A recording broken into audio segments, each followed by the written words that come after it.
that we will also have to know the number of a noun. Number. It could be singular or it could be plural. But in Arabic there is a third category or type, which is that of dual. In Arabic the plural starts from 3. In all the other languages which I know, the plural starts from 2.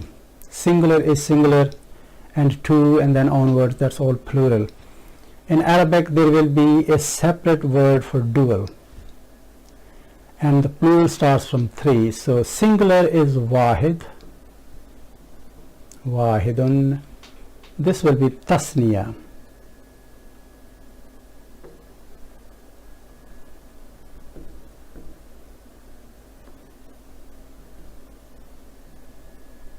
So many dots here. Tasniyatun. And plural will be jam'a, jam'un. So from the other point of view, a noun in Arabic will be either singular, dual or plural. There is no fourth category. Okay, now we are going to move on to the next aspect, the next attribute of a noun, which is really important. These are also important, but that is the most important aspect of a noun, and I'm going to be a little bit slow here and going to spend quite a bit of time on it, because this is very important concept to get hold of. I'm going to write here 3 sentences. Hamid helped Zaid. Hamid and Zaid are going to be our friends really throughout. Zaid helped Hamid.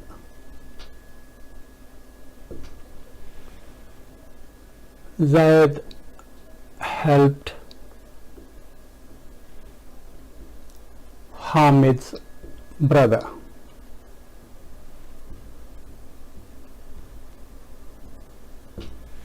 Okay. If I ask you what happened to the noun Hamid here, you will say, okay, in this sentence Hamid is a subject. In the next sentence Hamid is object, and in the third one Hamid is neither subject nor object.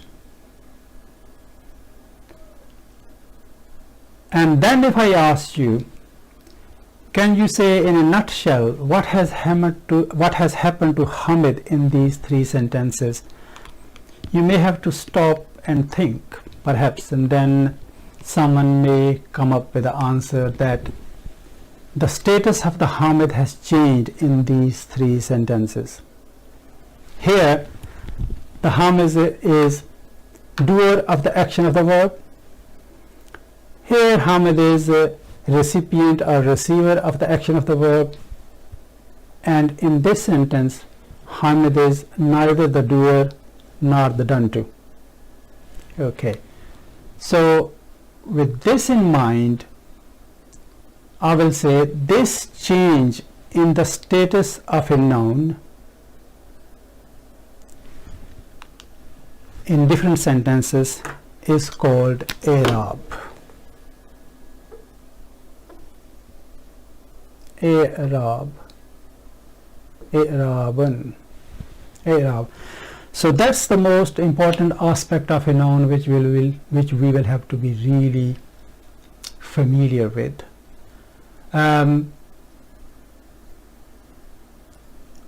Okay, let's go one step further. I'm going to write 3 more sentences here. I'm going to write here, he went to the market.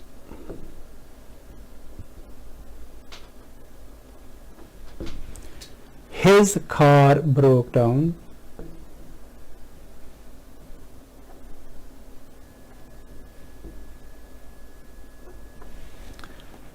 A friend gave him a ride.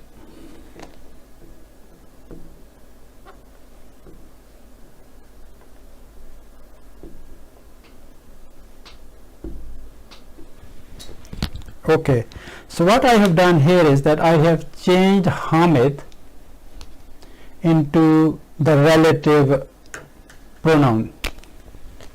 So he here is Hamid. Okay, remember in Arabic pronouns are also ism, they come under the category of ism. So noun is ism, pronoun is also ism. And in this example here, the ism has changed again in these three sentences. Here, he, which is the same noun as Hamid, is subject because clearly Hamid went to the market driving a car, so he was driving car, so it's subject, doing something, doer of the action of the verb. Here Hamid is object because Hamid is not active here, someone else is helping. And in this case Hamid is again an additional state. Hamid is mentioned here because of his relationship to another noun, because of Hamid nouns, its connection to another noun. Hamid as a noun, if I use, I will say its connection to another noun. Okay, so again status of Hamid has changed here, but in these examples something else has also changed. And what is that something?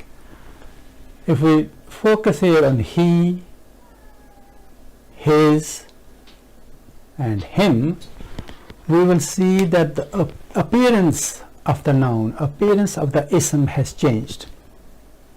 How has it changed? The change has occurred in the end part of the ism, not the initial part but the terminal part of the ism. The change has taken place. This ism ends here with E, this ends with S, this ends with M, and that is very important in Arabic. Having said all this, I can redefine I'rab and say change in the status of a noun accompanied by change in its appearance without any change in its meaning is called I'rab. Meaning of the noun does not change. Hamid is Hamid here, Hamid here, Hamid here. Status of Hamid has changed, but not the meaning. Similarly here, the status has changed, but not the meaning, and that's a very, very important concept in I'rab. Now the change which has occurred here, this ism has ended in E. So the case ending here is E. In subjective case, the ending is E. Case ending here is S. The case ending here is M. And this change in the appearance of a noun is called inflection.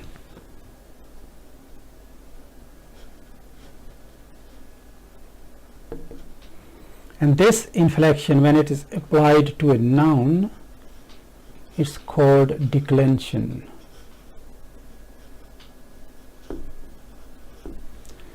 And when this change of inflection is applied to a verb, it's called conjugation.